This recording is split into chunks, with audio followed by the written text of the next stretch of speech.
Back now and following the breaking news from D.C. District Judge James Boasberg that he's found probable cause to hold the Trump administration in contempt over deportation flights to El Salvador. I want to bring in Meredith McGraw, White House reporter for The Wall Street Journal, and Susan Page, Washington bureau chief for USA Today. Susan, just off the top, your reaction to the judge taking this step. Hey, this is a real showdown. This goes further than any judge has gone so far in these many, many cases we've seen filed over President Trump's actions during his opening months in office. This is not unprecedented. There was a case during the first Trump administration where the education secretary was found in contempt and fined $100,000. But this definitely escalates the battle between the White House and the courts over how far the president can go in deporting immigrants. And Meredith, this news comes as we're starting to see this issue boil up into outrage at the town hall level. Lawmakers home on recess this week, including Chuck Grassley of Iowa, who encountered this scene at one of his town halls. Watch. Are you going to bring that guy back from El Salvador?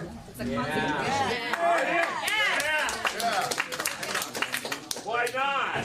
Well, because that's not a power of Congress. Supreme Court said to bring him back. Judges are. Yeah, but President hasn't. What can they do? He's defined the Constitution. Committee. Trump don't care. Meredith, you and I have covered a lot of town halls in Iowa. Iowans never shy to speak their mind, and clearly that's true there. But what do you make of the fact that this is the reception that the senior senator from Iowa is getting?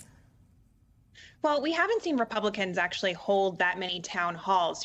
Last month, the NRCC director had cautioned Republicans against holding these town halls because we'd seen eruptions flare up among constituents and also from protesters who are showing up at these events. But what we're seeing is real frustration from some of Grassley's constituents there. And we've heard questions and we've seen results in polling, too, that some Republicans might be happy with what Trump and his administration had planned to do, but disagree with them going beyond the bounds of the law to get that done.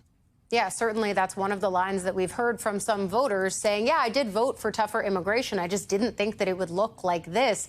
But Susan, it feels a little bit like we've seen this film before, right? Are there some Tea Party-esque warning signs here for Republicans after town halls like that have been sustained, frankly, over the course of the last few months?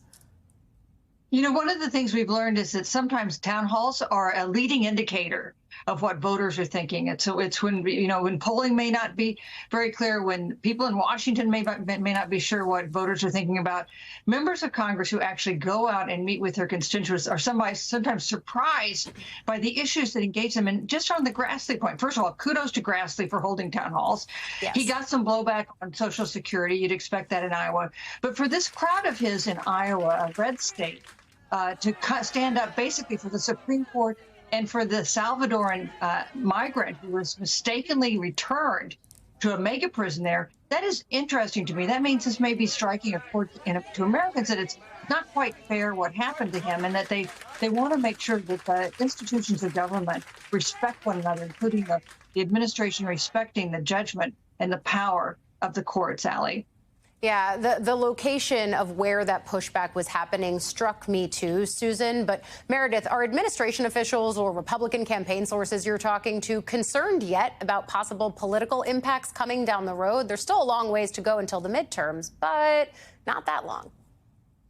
It's certainly something that I think the administration and Republicans across the board are paying attention to. And even though the midterms are a long ways off, as you know, the race to get organized for them is already on. And, we saw just recently how President Trump asked Elise Stefanik, the congresswoman from New York, to actually go back to Congress and not be the UN ambassador because the margins in the House are just so tight. And the president and the people around him know that if they want to be able to enact some of these sweeping legislation that they've proposed, that they're going to have to work with really close margins, and they can't afford to lose any seats, or he's going to be a lame duck pretty soon.